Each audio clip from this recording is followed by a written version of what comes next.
Welcome to TT-Buddhism, where we share powerful Buddhist teachings, meaningful stories, and timeless wisdom to inspire a more mindful and peaceful life.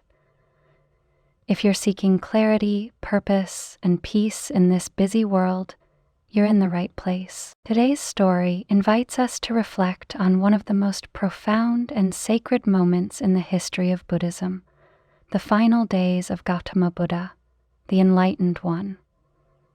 His passing was not only a historical event, but also a living dharma, a teaching through action, word, and presence.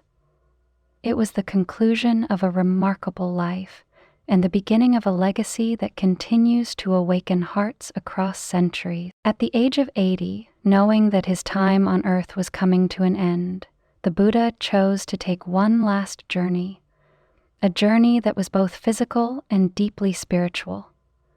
From the city of Rajagaha to Kushinagar, he walked with full awareness, teaching until his final breath.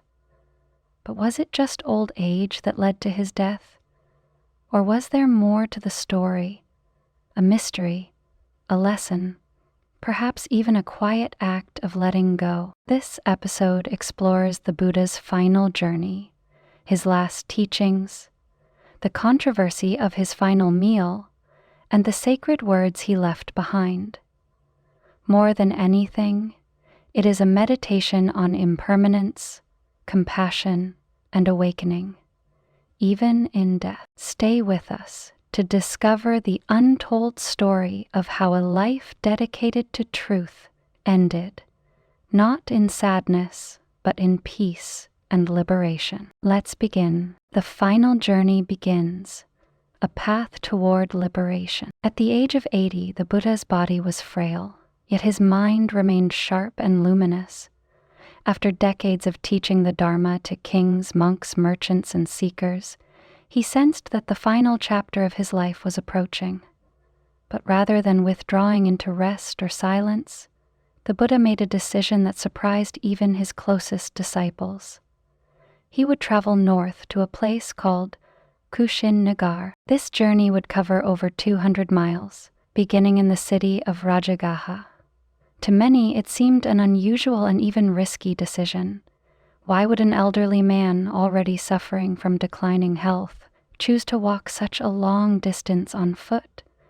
Some whispered that perhaps the Buddha knew, in that quiet, profound way of his, that this would be his final pilgrimage. Others believed he was offering one last living example of his teachings, that even death is not something to fear, but something to meet with dignity, mindfulness, and purpose. Walking beside him was Ananda, his devoted attendant and cousin.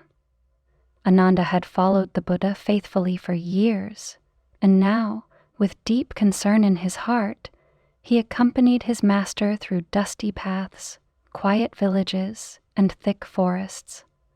Along the way, the Buddha stopped often to rest, but even in moments of weakness, he continued to teach. Wherever people gathered, he offered wisdom about impermanence, loving kindness, and liberation from suffering.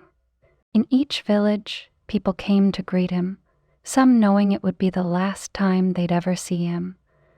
And yet, the Buddha's presence was serene, not sad, not afraid. His calm gaze, his words of compassion, his soft footsteps on the earth, all of it became a silent teaching in itself. This journey, though physically demanding, became the Buddha's final Dharma talk. With every mile, he illustrated what he had always taught, that all conditioned things arise and pass away, and that the only refuge is found within, through mindful awareness and inner freedom. For his disciples, this journey became more than a path through the landscape of ancient India. It became a walk through the terrain of the heart. They were watching their teacher, the Awakened One, preparing for the ultimate transition. But instead of fear, he showed them grace. Instead of sorrow, He gave them strength. By choosing to walk this path, the Buddha wasn't just approaching the end of his life. He was giving a final, living expression of letting go, of peaceful acceptance, and of the truth that even the enlightened must one day depart. And yet, every step he took brought more light, not just to the road ahead, but to the hearts of all who followed. The last meal and the mystery, a lesson in acceptance. As the Buddha's final journey continued, his strength began to fade. The long miles and the summer heat weighed heavily on his aging body. Yet his determination did not waver. Step by step he pressed forward, not for his own sake, but for those still in need of guidance. Eventually, he and Ananda arrived in the quiet village of Pava, where a humble metal worker named Kunda lived. Deeply devoted and honored by the presence of the Enlightened One, Kunda invited the Buddha to his home and lovingly prepared a special dish known in the scriptures as Sukkara Madhava. To this day, scholars still debate what this dish actually was. Some believe it was a type of tender pork, others suggest it was a mushroom delicacy. What is clear, however, is that this meal would become the subject of centuries of reflection and controversy. After eating, the Buddha fell gravely ill. He experienced intense pain and symptoms of dysentery. Yet even as his body suffered, his mind remained untouched, calm, composed, and deeply compassionate. Instead of showing anger or fear, the Buddha's first concern was for Kunda. He turned to Ananda and instructed him to comfort their generous host. "Tell him," the Buddha said, "that this offering was not a cause of harm, but an act of great merit. He should feel no regret. What kind of being, facing death, thinks first of the feelings of another?"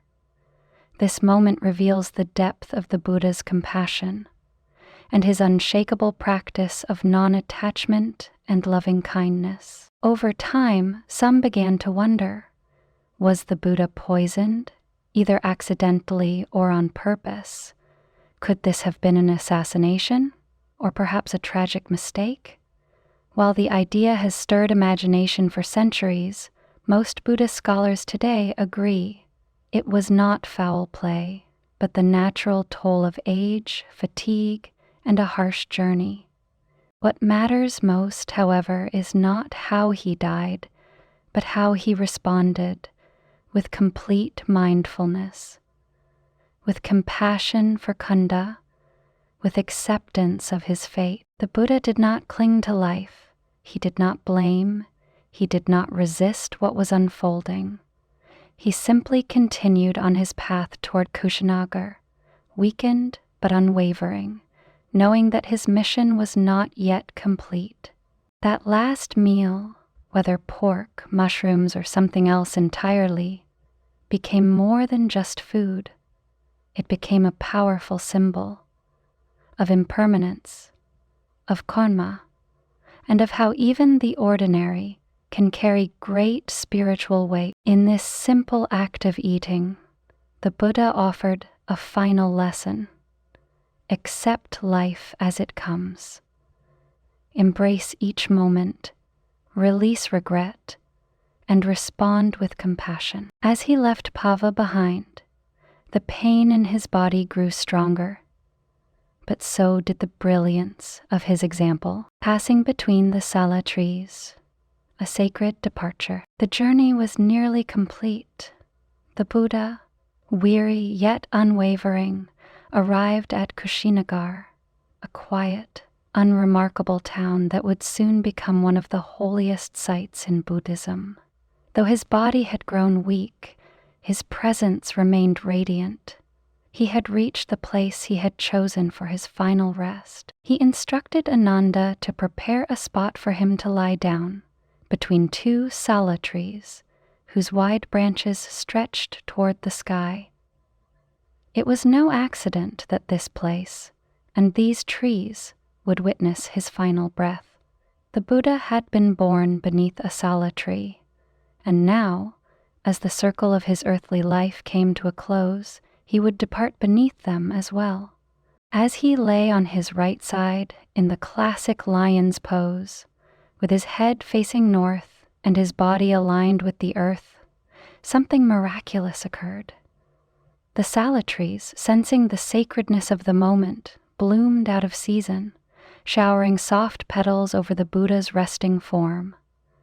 Their unseasonal blossoming was nature's silent tribute, a farewell to one who had lived in complete harmony with all beings. The atmosphere grew still, and yet profoundly alive. The disciples gathered, their hearts heavy. Ananda knelt beside him, grief etched into his face. Though he had followed every teaching on impermanence, the reality of losing his teacher was more than he could bear. Sensing this sorrow, the Buddha spoke gently. "Do not grieve, Ananda. Everything that arises must pass away. Even this body is subject to decay.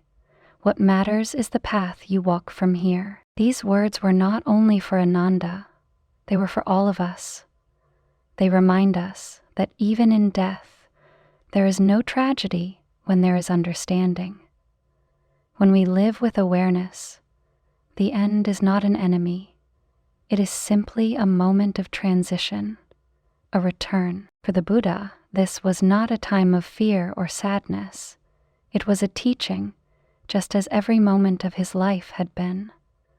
By choosing to die between the trees, in the open, surrounded by disciples, without rituals or grandeur, he taught one final truth: that even death can be met with grace, stillness, and mindful presence. The Sala trees continued to shed petals, their fragrance mixing with the prayers whispered by the monks.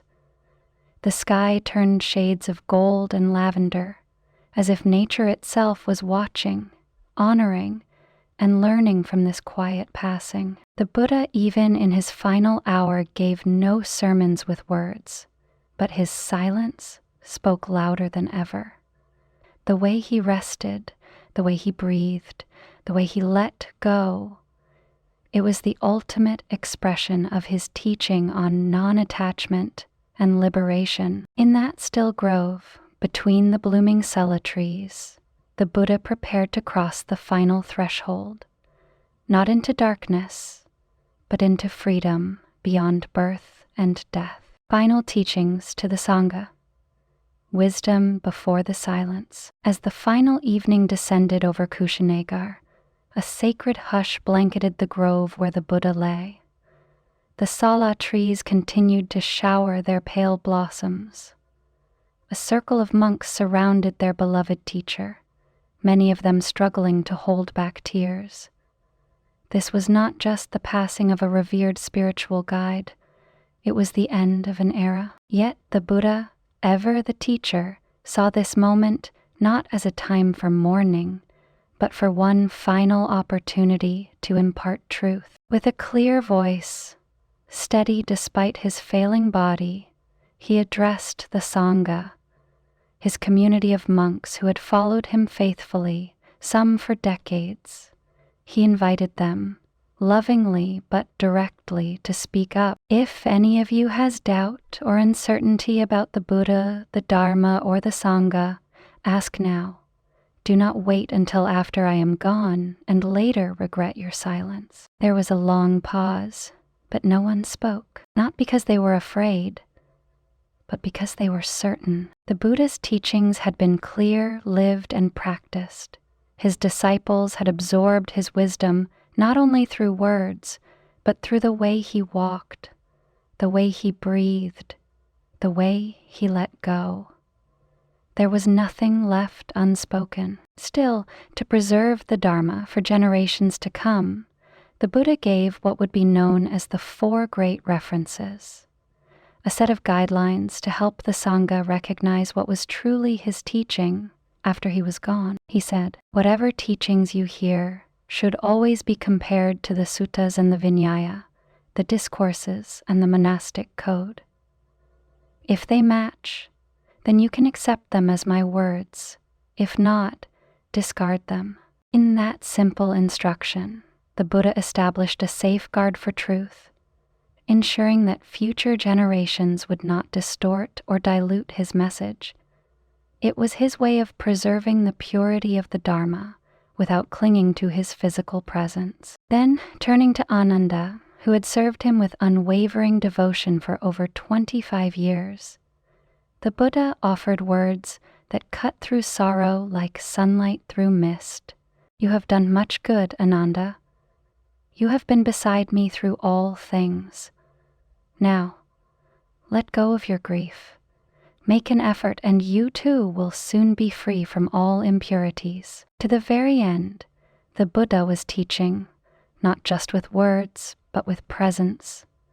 He showed that true leadership is not about holding power, but about empowering others to awaken. And above all, he reminded his disciples of a truth that resounded through all his teachings. All conditioned things must pass away.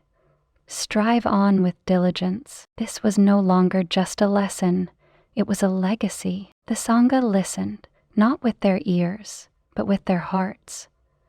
Their teacher was leaving the world, but his Dharma, his truth, would remain, and with it, the path to liberation was forever open. The final hours and Parinirvana, entering the deathless state. As the night deepened and silence settled over the grove, the Buddha lay surrounded by his disciples, their hearts heavy with both reverence and sorrow.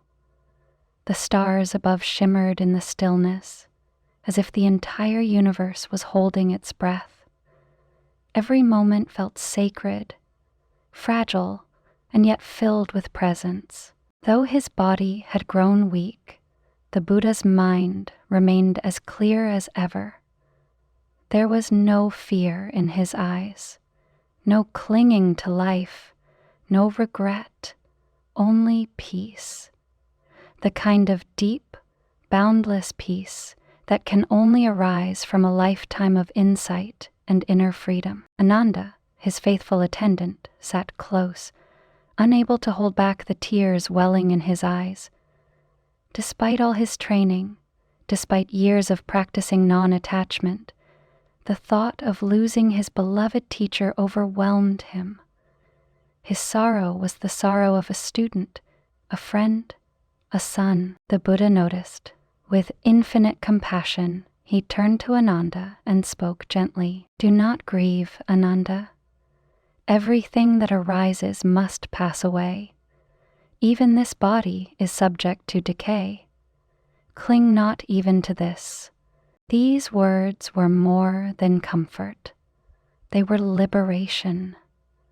A final reminder that everything we hold dear is temporary, and yet within that truth lies freedom. In these last moments, a wandering ascetic named Subhada requested to see the Buddha. Ananda hesitated, wanting to protect his teacher from disturbance. But the Buddha insisted. "Let him come, he seeks the path." Subhada entered, spoke with the Buddha briefly, and, through that short exchange, attained realization. He became the last direct disciple of the Buddha, a shining example of the Buddha's commitment to teaching until his final breath. As midnight approached, the moment neared. The Buddha entered deep meditation, passing through the stages of jhana, the refined states of absorption he had long mastered. His breathing slowed, his body grew still. Yet those watching felt a subtle radiance surrounding him, the luminous calm of a mind completely at peace. Then, as his disciples watched in silent reverence, the earth trembled. A soft light seemed to fill the air, and with one final exhalation, the Buddha entered Parinirvana, the complete and final liberation from the cycle of birth and death. The grove stood silent. The Sala petals continued to fall. Ananda and the monks bowed their heads, tears falling freely. Though they had been taught about impermanence, the reality of it struck deep. Their master, their guide, had left the world, and yet had left everything behind. One of the senior monks, Anuruddha, broke the silence with a calm voice. The Blessed One has passed into Parinirvana. There is nothing to mourn. He has shown the way. Indeed, the Buddha's death was not an ending. It was a final teaching, a demonstration of how to face life's greatest challenge, death, with complete awareness, acceptance, and peace. And in that moment, his silence became his loudest sermon. The funeral and the legacy, a death that sparked awakening. Dawn slowly broke over the quiet grove of Kushinagar. Golden light filtered through the Sala trees, illuminating the peaceful face of the Buddha, who had passed into Parinirvana just hours earlier. Though the night had marked his departure from the world, the morning marked the beginning of his eternal legacy.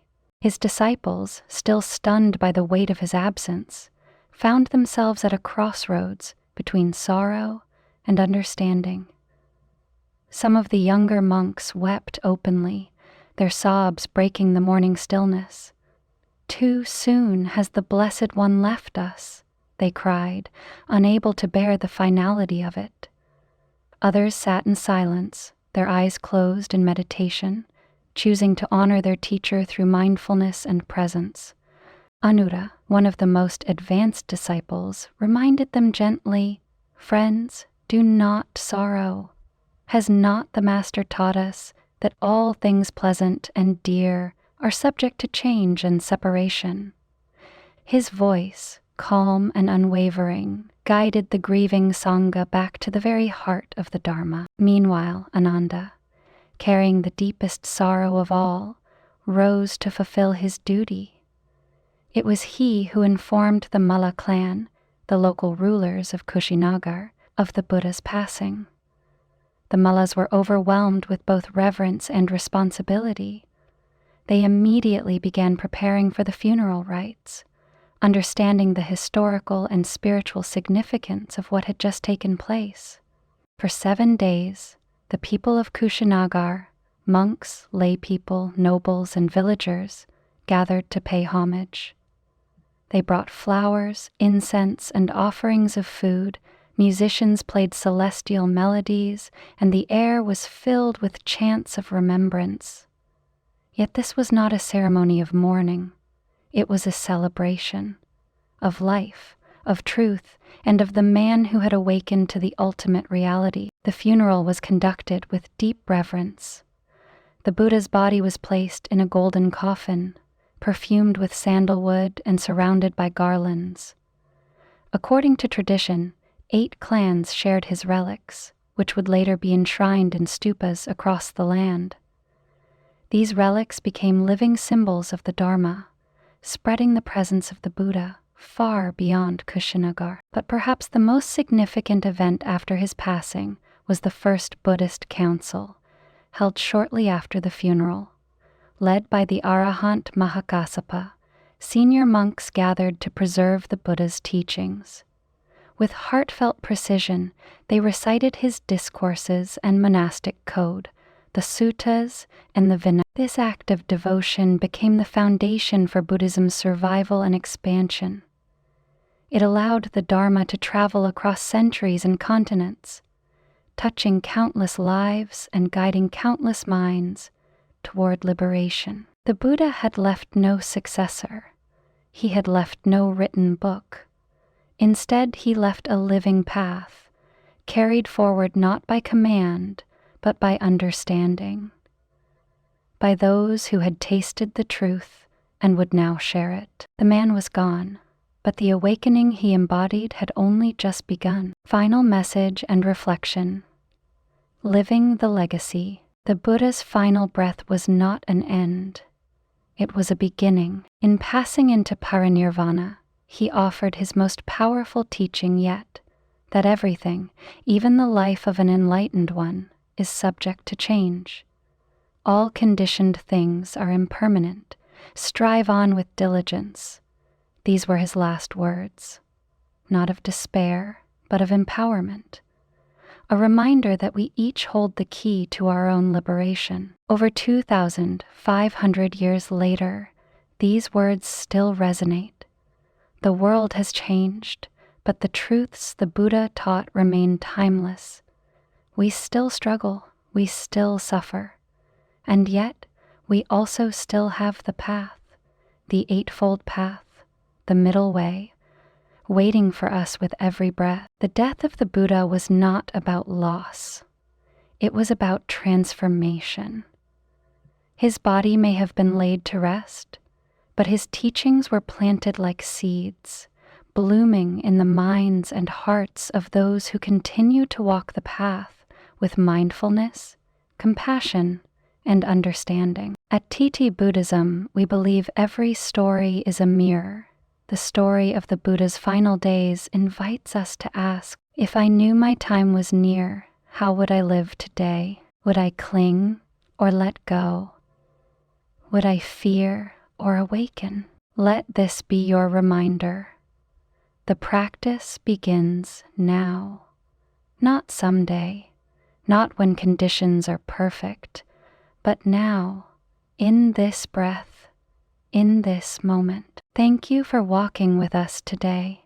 If this story touched your heart, please like, comment, and subscribe to TT-Buddhism. Tell us, what part of the Buddha's final journey inspired you the most? We'd love to hear your reflections. Until next time, may you live with awareness, love deeply, and let go with peace. Namaste.